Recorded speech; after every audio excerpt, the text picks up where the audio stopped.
누가복음 22장. 6월절 축제가 다가왔다. 이 명절에는 전통적으로 누룩 없는 떡을 먹었다. 대제사장들과 율법학자들은 군중의 폭동 없이 예수를 죽일 방책을 궁리하고 있었다. 그들은 군중을 몹시 무서워하고 있었다. 그때 사단이 12 제자 중에 하나인 가룟 유다에게 들어갔다. 그래서 유다는 대제사장들과 성전 수비대장들을 찾아가 예수를 그들에게 넘겨줄 방법을 상의하였다. 그들은 매우 좋아하며 유다에게 돈을 주기로 약속하였다. 유다는 군중이 없을 때 몰래 예수를 잡아줄 기회를 엿보았다. 6월절 양을 잡고 누룩 없는 떡을 먹는 무교절 축제일이 되었다. 예수께서는 6월절 음식을 준비하라고 베드로와 요한을 보내셨다. 그들이 물었다. 어디에다가 준비할까요? 주께서 대답하셨다. 너희가 예루살렘으로 들어가면 물동이를 메고 가는 사람을 만날 것이다. 그가 가는 집으로 따라 들어가 주인에게 우리 선생님께서 제자들과 함께 6월절 음식을 드실 방이 어딘지 보여달라고 하십니다 하고 말하여라. 그러면 그가 이미 준비를 마친 2층의 큰 방으로 너희를 데리고 갈 것이다. 그 방이 우리가 쓸 방이다. 먼저 가서 거기에다 준비하여라. 그들이 가서 보니 모든 것이 예수께서 말씀하신 그대로였다. 그들은 그곳에 6월절 음식을 준비하였다. 시간이 되자 예수께서 다른 제자들과 함께 그곳에 도착하시고 식탁에 앉아 말씀하셨다. 내가 고난을 당하기 전에 너희와 함께 이 6월절 음식 먹기를 얼마나 간절히 원하였는지 모른다. 이제 분명히 일러두겠다. 하나님 나라에서 6월절이 이루어지기까지는 내가 다시 이것을 먹지 않을 것이다. 그러고 나서 예수께서 잔을 들어 감사의 기도를 드리신 다음 제자들에게 말씀하셨다. 이 잔을 받아 나누어 마시라. 하나님 나라가 올 때까지 나는 포도나무 열매에서 난 것을 결코 마시지 않을 것이다. 예수께서는 또 떡을 들어 감사의 기도를 드리신 다음 그것을 떼어 제자들에게 주시며 말씀하셨다. 이것은 너희를 위하여 주는 내 몸이다. 나를 기념하면서 이것을 먹어라. 식사 후에 예수께서 또 잔을 들고 그대로 하시며 말씀하셨다. 이것은 너희를 구원하는 하나님의 새 계약의 표이니 내가 너희를 위하여 내 피를 흘려서 맺는 새 계약의 표다. 그러나 이 식탁에 앉아있는 한 사람이 나를 배반할 것이다. 나는 반드시 죽는다. 그것이 하나님의 계획이기 때문이다. 그러나 나를 배반한 자에게는 무서운 저주가 기다리고 있다. 그러자 제자들은 자기들 가운데 누가 이런 끔찍한 일을 저지를 사람일까 하고 서로 물었다. 제자들 사이에서 누가 제일 윗자리를 차지할 것인가 하는 문제로 논쟁이 벌어졌다. 예수께서 그들에게 말씀하셨다. 이 세상에서는 임금과 높은 지위에 있는 사람들이 그를 둘러선 종들에게 명령을 내린다. 또 종들은 자유가 없이 그들이 시키는 대로 해야 한다. 그러나 너희 가운데서는 남을 가장 잘 섬기는 사람이 너희의 지도자가 될 것이다. 이 세상에서는 주인이 자리에 앉아서 종들에게 섬김을 받는다. 그러나 여기서는 그렇지 않다. 내가 너희의 종으로 왔기 때문이다. 이 시련의 때에 너희는 줄곧 나와 함께 있으면서 충성을 다하였으니 내 아버지께서 내게 왕권을 주신 것처럼 나도 너희에게 주겠다. 너희는 내 나라에서 내 식탁에 앉아 먹고 마시며 또 보좌에 앉아 12지파를 심판할 것이다. 시몬아, 시몬아, 사단이 너를 밀 까부르듯이 까부르려 하고 있다. 그러나 내가 믿음을 잃지 않도록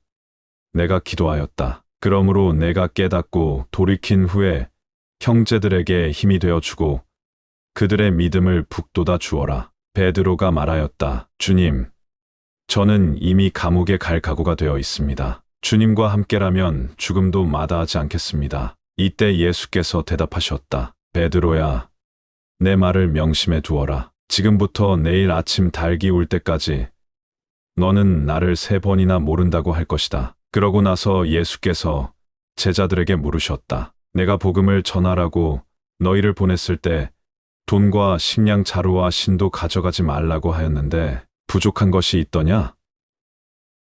없었습니다 하고 그들이 대답하자 예수께서 다시 말씀하셨다. 그러나 이제는 식량 자루가 있는 사람은 그 자루를 가지고 가고 돈도 가져가라. 칼이 없는 사람은 겉옷을 팔아서 칼을 사거라. 성경에 그가 생명의 피를 제물로 쏟아붓고 스스로 범죄자들의 편에 서서 죽음으로써 무사람의 형벌을 대신 지고 죄인 취급을 당하였기 때문이다라고 나를 두고 예언한 말씀이 이루어질 때가 왔기 때문이다. 내게 대한 기록은 그대로 다 이루어지고 있다. 그들이 주님, 여기에 칼 2자루가 있습니다 하고 대답하니 그것으로 충분하다 하고 예수께서 말씀하셨다. 예수께서 제자들을 데리고 늘 하시던 대로 감람산으로 가셨다. 거기서 예수께서는 제자들에게 시험에 빠지지 않도록 하나님께 기도하라 고 이르시고 돌을 던져 닿을 만한 거리쯤 떨어져 무릎을 꿇고 기도하셨다. 아버지, 만일 아버지께서 원하신다면 이 잔을 내게서 거두어 주소서. 그러나 제 뜻대로 마시고 아버지의 뜻대로 하소서. 예수께서 번민하시며 더욱 간절히 기도하시자 핏방울 같은 땀이 땅에 떨어졌다. 그때 천사가 하늘에서 나타나 예수께 힘을 돋우어 드렸다. 기도를 마치고 일어나 제자들에게 가보시니 그들은 슬픔에 지쳐 자고 있었다. 예수께서 말씀하셨다. 어찌하여 자고 있느냐? 일어나 시험을 당할 때 넘어지지 않도록 하나님께 기도하라. 예수께서 이 말씀을 하고 계실 때 한때의 무리가 12 제자 중에 하나인 유다의 안내를 받고 나타났다. 유다는 앞으로 걸어 나와서 다정한 듯이 예수의 뺨에 입을 맞추었다. 예수께서 말씀하셨다. 유다야, 왜 이런 짓을 하느냐? 너는 입맞춤으로 나를 배반하려 하느냐? 다른 제자들이 이 일을 지켜보고 있다가 주님, 우리가 싸우겠습니다. 우리에게는 칼이 있습니다 하고 말하였다. 제자들 가운데 한 사람이 대제사장의 종을 칼로 내리쳐 오른쪽 귀를 떨어뜨렸다. 그러나 예수께서는 더 이상 대항하지 말라 하시고 그 사람의 귀를 만져 고쳐주셨다. 그러고 나서 그 일당의 두목인 대제사장과 성전 수비대장과 장로들에게 물으셨다. 너희가 칼과 몽둥이로 무장을 하고 나를 잡으러 왔으니 내가 강도라도 된단 말이냐? 내가 매일 성전에 가 있을 때는 왜 나를 잡지 않았느냐? 그러나 이제는 너희 때가 되었다. 어둠의 세력이 판을 치는 때가 온 것이다. 그들이 예수를 붙들어 대제사장의 집으로 데리고 가자 베드로도 멀찍이 따라 나섰다. 그리고 군인들이 뜰 한가운데 불을 피워놓고 쬐고 있는 것을 보자 그들 가운데 끼어 앉았다. 한 여종이 불빛을 받고 앉은 베드로를 자세히 뜯어보다가 이 사람도 예수와 한패예요 하고 말하였다. 그러자 베드로는 펄쩍 뛰며 이봐, 나는 그 사람을 알지도 못해 하고 말하였다. 잠시 후에 어떤 사람이 그를 보고 당신도 그들과 한패 아니오?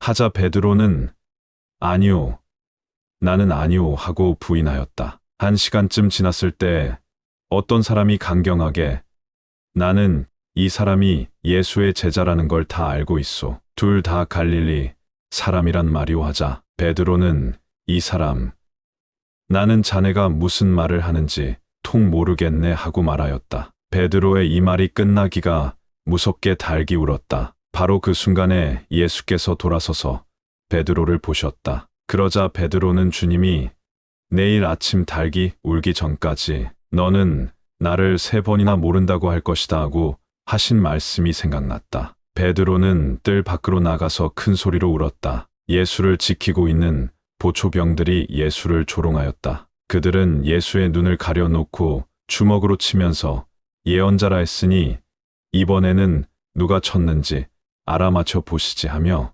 예수께 온갖 무례한 짓을 다 하였다. 다음 날 아침날이 밝아오자 대제사장들과 율법학자들과 장로들이 유대인 최고 의회를 소집하여 예수를 세워놓고 그리스도라고 주장한 사실이 있는지를 신문하였다. 예수께서 말씀하셨다. 내가 너희에게 말할지라도 너희가 믿지 않을 것이고 내가 물을지라도 너희가 대답하지 않을 것이다. 그러나 인자는 전능하신 하나님 오른편 보좌에 곧 앉게 될 것이다. 그들이 모두 소리쳤다. 그러면 당신이 하나님의 아들이란 말이오?